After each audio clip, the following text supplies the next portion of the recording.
Hola, hoy está con nosotros Noelia Amoedo.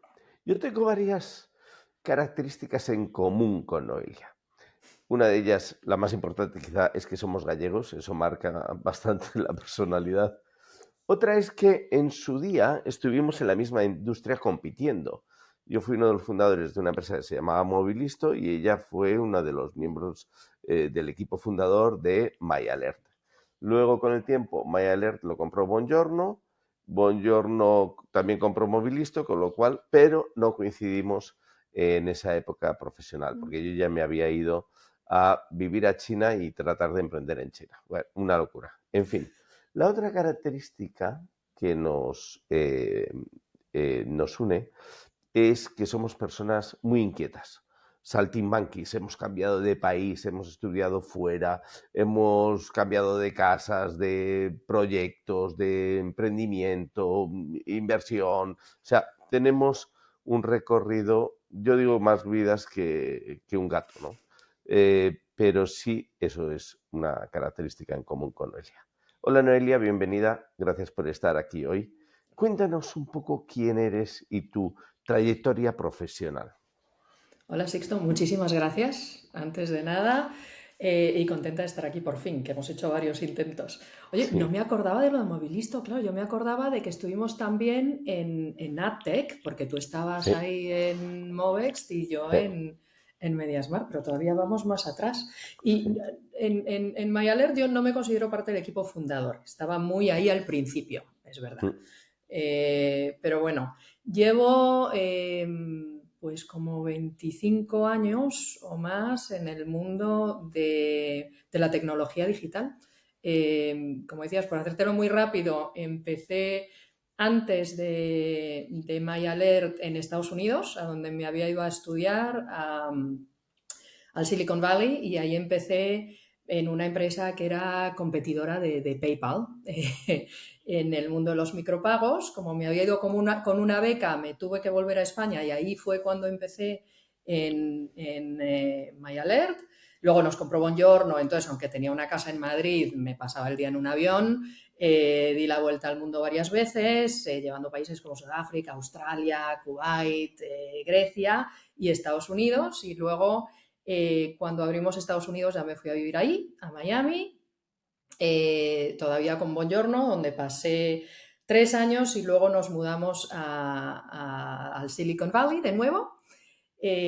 Ahí pasé de Bongiorno, que era pues eso, el mundo del móvil, a una red social. Por aquel entonces, una de las primeras se llamaba High Five, hoy no existe, pero allá por el 2008 me acuerdo de estar en un panel MySpace, High Five y Facebook. Éramos las tres más grandes con 60 millones de usuarios por aquel entonces, repartidos por todo el mundo, porque si bien el cuartel general estaba en, eh, en San Francisco, fue uno de de las primeras empresas que hizo crowdsourcing para traducir, entonces se percibía mucho como la red social local en muchos países, y entonces ahí también viajé mucho. En aquel entonces teníamos que hacer acuerdos con los operadores para que se pudiera navegar gratis a través de HiFi. Yo era vicepresidente para móvil, entonces empecé todo el negocio móvil en HiFi.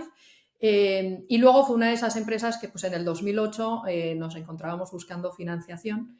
Y claro, no sé si te acuerdas de todo lo que pasó en el 2008, pero no fue buen momento. Y no consiguió levantar capital. Mi idea cuando me uní al equipo de High Five era ya volver a Europa. Eh, entre medias, en Miami conocí al que sería mi marido, y ese ha sido un poco el que me ha empujado muchas veces a estos cambios geográficos después de la última vez en Estados Unidos. Pero bueno, lo cierto es que nos volvimos a Europa los dos en el 2009, sin trabajo ninguno, que hasta mi madre me decía: Noelia, siempre he querido que vuelvas, pero ahora no. Y ahí empecé con una empresa de consultoría, también ayudando a empresas en el mundo digital, y una de las que ayudaba, que se llamaba Palm. No sé si te acuerdas de Palm, con los Palm Pilot. Bueno, pues ellos lanzaron también, perfectamente. pues lanzaron un sistema operativo y un teléfono un poco siguiendo la estrategia de Apple. Y estaban relanzando en Europa y tal, entonces al final pues trabajé con ellos a tiempo completo, ¿no? Aunque fuera consultora durante 2 años, abriendo el negocio en 4 países en Europa, y lancé también el ecosistema o sea, el ecosistema de aplicaciones para el sistema operativo de Palm en Europa. Mi último día fue cuando me puse parto, un jueves por la noche, cuando mi último día era el viernes, y ahí me tomé un tiempo con mi familia y los primeros 5 o 6 meses de mi hija Paola. Y cuando tenía esos 6 meses, empecé con la última aventura, que fuera la de Mediasmart, una empresa de tecnología en el mundo de AdTech, lo que luego llegó a conocerse como un demand side platform, ¿no? Utilizando inteligencia artificial y datos, pues para conseguir que los anunciantes consiguieran llegar a usuarios en el mundo digital, aunque sobre todo móvil, y luego evolucionó a televisiones conectadas y demás, pues con los anuncios que fuesen lo más relevantes posibles, ¿no? Y utilizando una tecnología con subastas en medio y todo tecnológicamente súper interesante. Aunque luego he tenido mis temas más filosóficos, ¿no? Con el mundo del LaTeX. Lo cierto es que era una aventura que inicialmente iba a ser algo rápido, ¿no? Con mis inversores, esto crecemos muy rápido y lo vendemos en 1 o 2 años ya. Hemos pasado página, pero tardamos 8 años con muchísimos altos y bajos, y varias ofertas en medio hasta que conseguimos vender. Firmamos el acuerdo con una empresa de Singapur para la compra justo una semana antes de que nos encerrasen en casa con el COVID, y con lo cual el momento fue interesante también.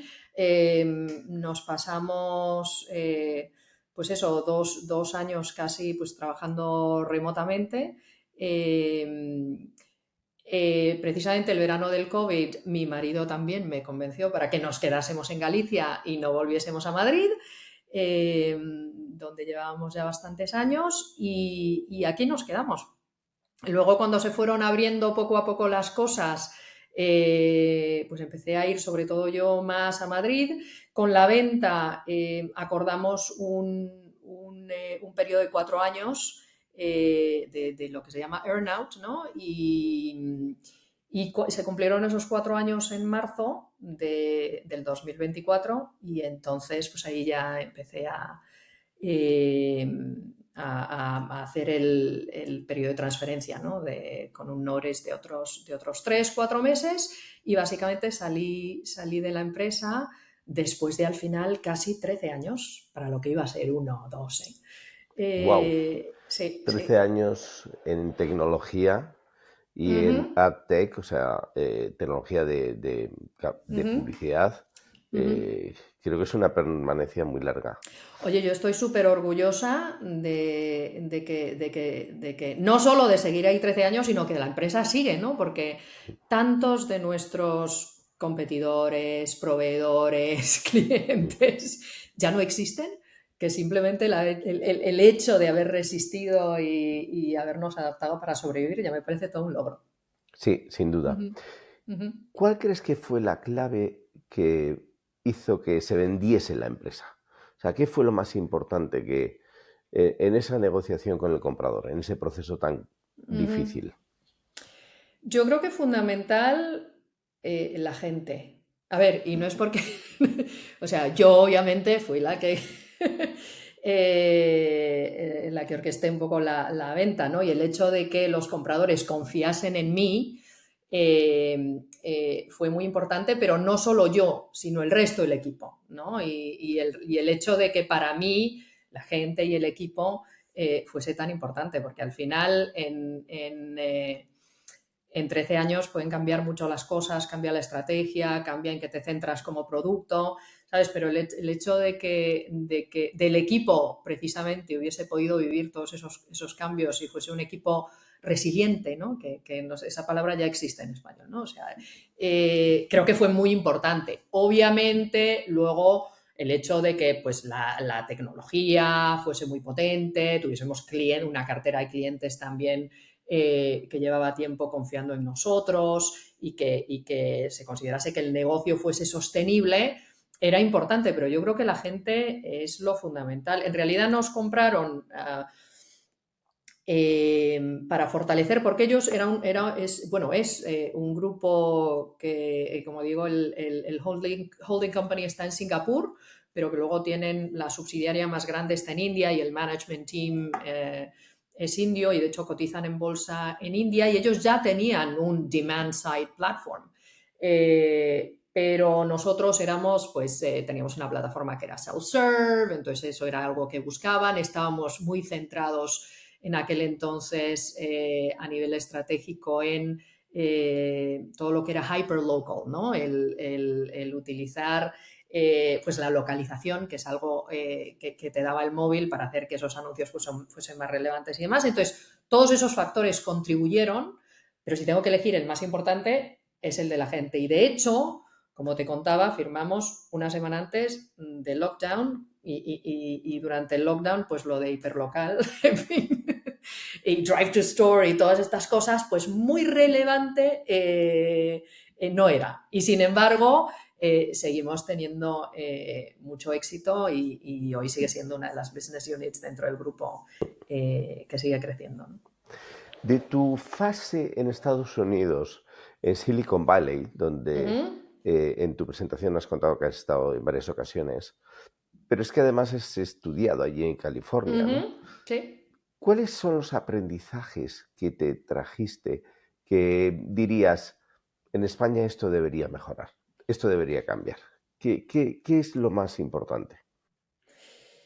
A ver, es que he empezado a dudar muchas de las creencias con las que he vivido mucho tiempo. Entonces voy a intentar.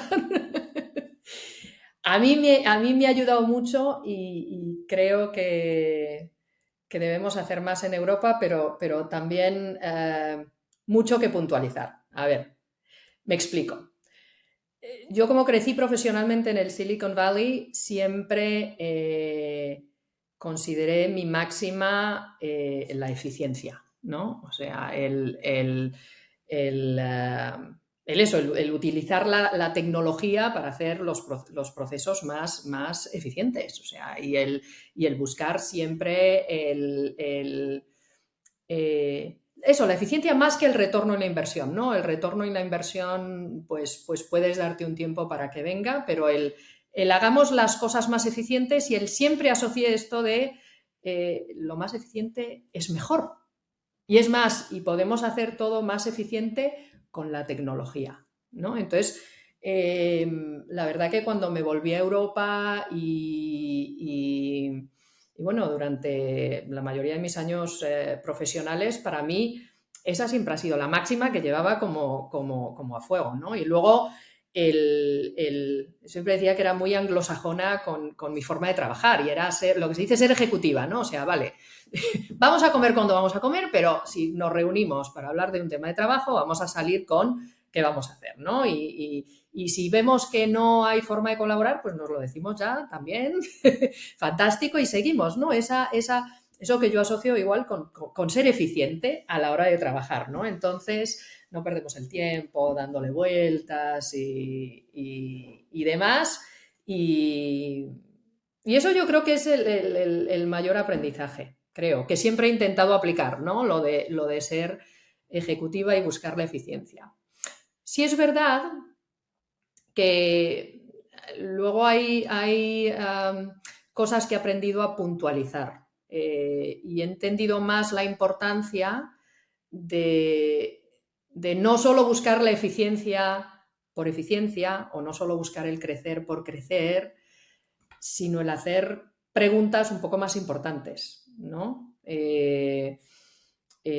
O sea, está bien esto de ser cada vez más eficiente, pero centrarse en el problema que estás intentando resolver y si tiene sentido resolver ese problema para empezar, pues es importante también, ¿no? Por ejemplo, en el mundo de AdTech, yo me acuerdo que cuando empecé, sin tener, yo había estado en el lado del anunciante y en el lado del publisher, ¿no? Pero nunca había estado ahí en el meollo haciendo posible ese ecosistema, ¿no? Y claro, cuando entré en ese ecosistema, pues entré con, oye, esto tenemos que hacerlo más eficiente. O sea, ahora mismo tienes al anunciante, tienes al publisher y te encuentras pues que se pierde mucho valor y mucho dinero en el mundo de intermediarios en el medio, ¿no? Porque gracias a la tecnología no disrumpimos esto y ponemos en contacto directo al anunciante con el publisher.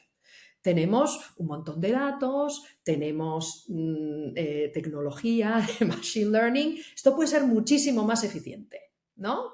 Como ecosistema. Pero claro, con el tiempo me he dado cuenta que después de disrumpir con tecnología, se monta una bola de nieve con más tecnología para resolver problemas que luego genera la propia tecnología y se crea una industria con muchos intermediarios en la que además, sabes que además nosotros empezamos en el mundo del performance, ¿no? O sea, de vamos a medir y, ¿sabes? Pues que si clics, que si adquisición, que si CPC, CPA, todo eso es lo que medimos y entonces optimizamos para conseguir que eso sea lo más eficiente posible, es decir, que consigamos más clics o más conversiones con menos inversión, pero al final con la eficiencia vista así y centrada en las métricas y con la tecnología hemos conseguido que haya un montón de intermediarios que se centren en conseguir esas métricas sin aportar valor y creando una industria enorme en la que si realmente me planteo, ¿hemos resuelto el problema que estábamos intentando resolver? Pues a lo mejor no. Entonces, se ha vuelto todo como más ambiguo, ¿sabes? Creo que la eficiencia sí, que data-driven, por ejemplo, sí, pero creo que el people-driven a lo mejor es incluso más importante, ¿no? Entiendo. Ujú. Bueno, o sea, sí, yo estoy de acuerdo contigo ahí, que los datos te dan muchas direcciones, pero como no aprendas a analizar las decisiones y los comportamientos de las personas, de los consumidores, vas a seguir Exacto. estando perdida. O de la propia industria, también te das Sí, cuenta, muchas veces crees que yo iba con la tecnología, sí, sí, pero sí, si sí, esto es sí. mucho más eficiente, y te encuentras con, claro, es que hay Ah, un ecosistema ahí creado que no es tan sí, fácil de sí, disrumpir solo con claro, tecnología, ¿no? solo Entonces con la he solución. aprendido a darle importancia a esas otras cosas. Sí, sí, yo creo que es un movimiento muy, muy inteligente y muy de evolución profesional, Ujú, ¿no? ujú. Eh, Sí. ya que estamos hablando de tecnología, ¿tú crees que la inteligencia artificial es más importante que el Internet que nosotros conocimos? O sea, por nuestra edad, nosotros Ujú, asistimos al nacimiento, yo no sé, podría año 95, 96, ujú, por ahí cuando empezamos a trabajar en esto, ¿no? Cuando ujú. ya, pues, recibíamos probablemente el primer email, debió ser el año 94, Sí, 95, por ahí, estaba ¿no? en Santiago cuando mandé yo el primero. Sí. Sí. Pues Mm, yo sí me acuerdo la primera web que miré que era Ferrari y ya tenía, y debió mm, ser eso en el año 94, por ahí. ujú. ¿Crees que la inteligencia artificial es más importante que la disrupción y lo que significó aquel Internet en el mundo de los negocios y en la sociedad y en las personas o Ujú. no? A ver, no sé si importante es una palabra muy subjetiva, pero creo que sí es, o sea, que va a disrumpir de manera todavía mayor y más rápida, yo creo. Eh, Uno no es separable porque tenemos el cambio hoy que supone la inteligencia artificial va por encima de Internet y es posible gracias a Internet, ¿no? Eh, y si bien la inteligencia artificial lleva con nosotros muchos años. O sea, ya cuando yo estaba en Stanford allí por el 97 ya era teacher assistant en una clase de machine learning, ¿no? Pero el hype que hay hoy con inteligencia artificial, que tiene más que ver con la inteligencia artificial generativa, yo creo que va a suponer un cambio mucho más drástico por dos cosas. Uno, la inteligencia artificial ya, el cambio más radical es el hecho de que mientras estábamos antes de la inteligencia artificial estábamos acostumbrados a que los programadores definían todas las reglas, ¿no? Si pasa esto, entonces hace esto. O sea, la forma de programar era como muy determinista, en la que el control lo tenía siempre el que programaba. Pasamos a que de repente, pues ya no es eso, son los programas los que encuentran sus propios patrones y los puedes supervisar y demás, pero digamos que ellos van más solos, ¿no? Entonces eso es un cambio de paradigma fundamental, pero es que además creo que lo que hace la inteligencia artificial generativa es que de repente el lenguaje de programación ya es nuestro idioma, ¿no? Entonces, si bien con la transformación digital tradicional tenías un tiempo bastante mayor de adaptación, ¿no? Hasta que pues, esa tecnología sí es muy potente, pero el adoptarla, ahora es que aunque como empresa digas, no, a eso a mí no me afecta, yo no, es que lo van a usar tus empleados, porque es que la barrera a la adopción es que no existe, ¿no? Porque habla nuestro idioma. Entonces eso nos fuerza a tener que ir mucho más rápido. O sea, que yo creo que en ese sentido va a disrumpir de forma más dramática. Y lo bueno que tiene el que sea tan dramático, yo creo, es que también nos hace plantearnos muchas preguntas más existenciales, ¿no? Que además a lo mejor ya teníamos que habernoslas planteado antes, ¿eh? Porque ya hemos aprendido mucho con lo que ha hecho la inteligencia tradicional, la inteligencia artificial más tradicional, el machine learning, en el impacto que ha tenido en la sociedad, ¿no? A todos los niveles. Entonces, yo no sé si me hago más de esas preguntas porque tengo 50 o, o porque es la inteligencia artificial la que nos fuerza. Pero sí encuentro a mucha más gente planteándose cuestiones más filosóficas, ¿no? O sea que eso es bueno. No se lo preguntas a ella directamente. Yo muchas veces le hago interrogatorios de, ¿Sí? ¿vais a querer acabar con los humanos?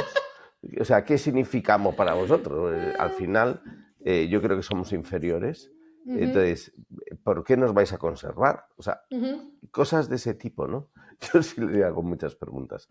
Yo he empezado a Bueno, hacerle, ¿sabes qué? He empezado a pedirle que me haga preguntas a mí.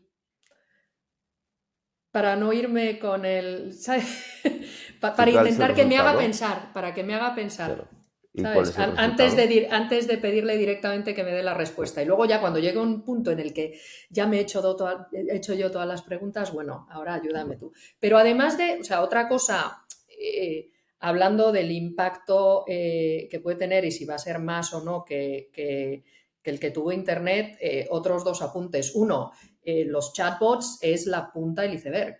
O sea, el hecho de que ahora se pueda escribir código y sin saber programar, aunque de nuevo, esto todavía no es ni tan fácil ni tan rápido como a veces parece si te lees o trabajas mucho en el Silicon Valley, pero está claro que ese es otro cambio de paradigma, ¿no? Que de repente tienes código que puede escribir más código, ¿no? Por sí mismo.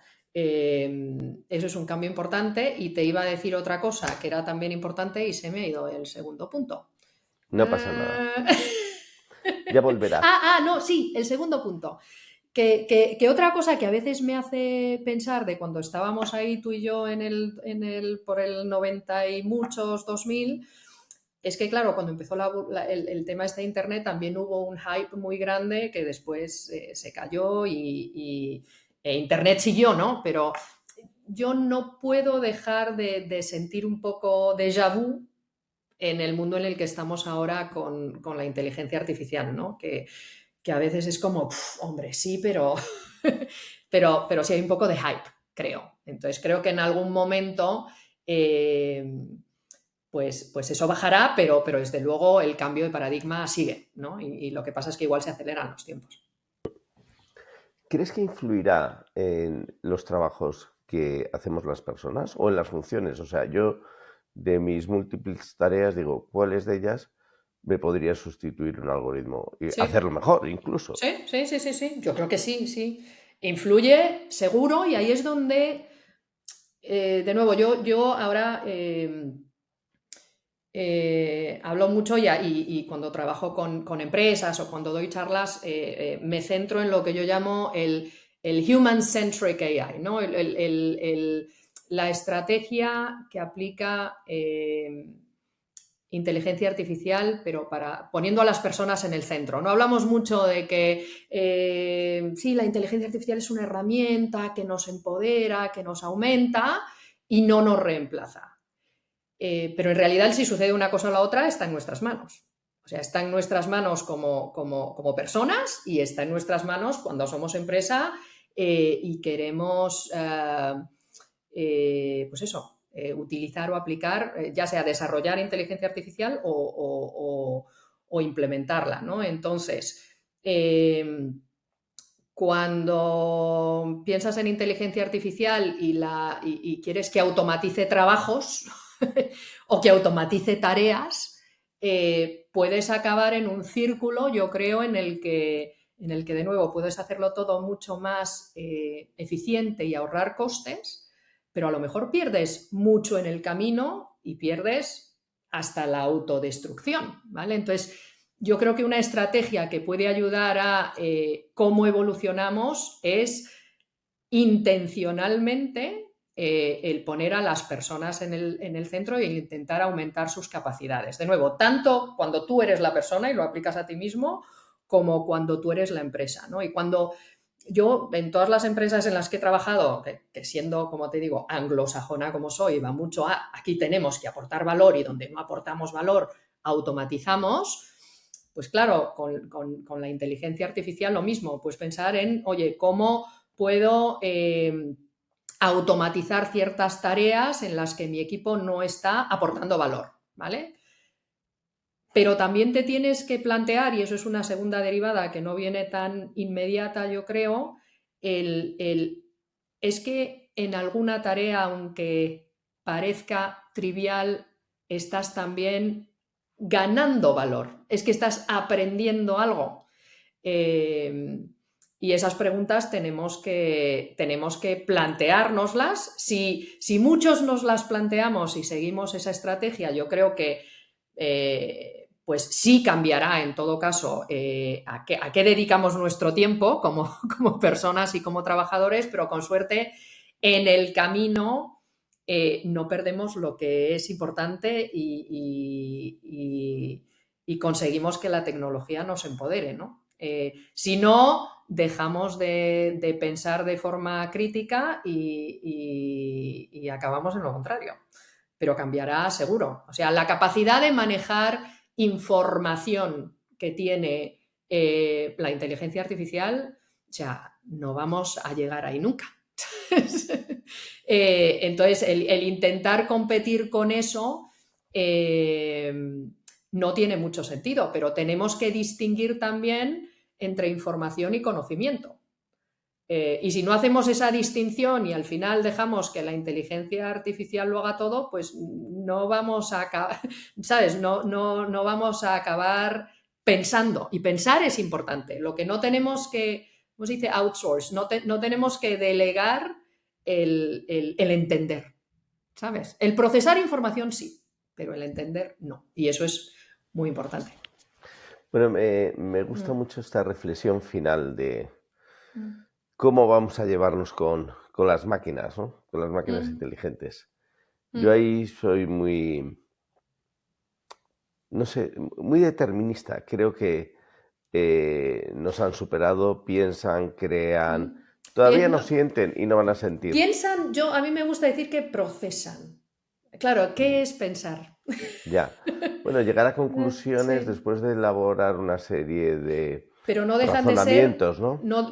de nuevo, no deja de ser reconocimiento de patrones. Es que muchas veces Sí, les damos propiedades que no tienen. sí, Y si les damos esa propiedad es más fácil hacer el outsourcing, ya. que te digo, ¿sabes? Pero también Ujú. puede ser que a lo mejor nosotros también utilicemos ciertos patrones, ¿no? A la hora de Sí, pensar por y tomar supuesto, decisiones. O sea que actuamos de una absolutamente, forma absolutamente. bastante Ujú, similar en los ujú, razonamientos, ¿no?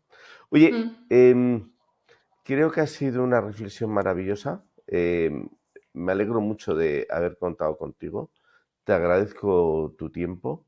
Eh, Me quedo con muchas de las frases que has dicho. Una de ellas es el cambio radical de la inteligencia artificial respecto a lo que fue Internet y aquellos primeros emails. Eh, y creo que tu carrera profesional es súper interesante, o sea que has sido y eres una privilegiada poder estar ahí Mm. y poder haberlo visto desde tantas perspectivas y desde tantos países. O sea que llegamos al límite, intento que todos los podcasts no superen los 30 minutos y quiero darte graciñas de nuevo y contarte que pronto lo verás publicado Vale. en Substack. Muchísimas gracias a ti. Y a ver si nos vemos pronto en persona. Ojalá, sobre todo por donde vives Na tú, terriña, na terriña. la terriña. Chao. Un bico, chao. Gracias, chao.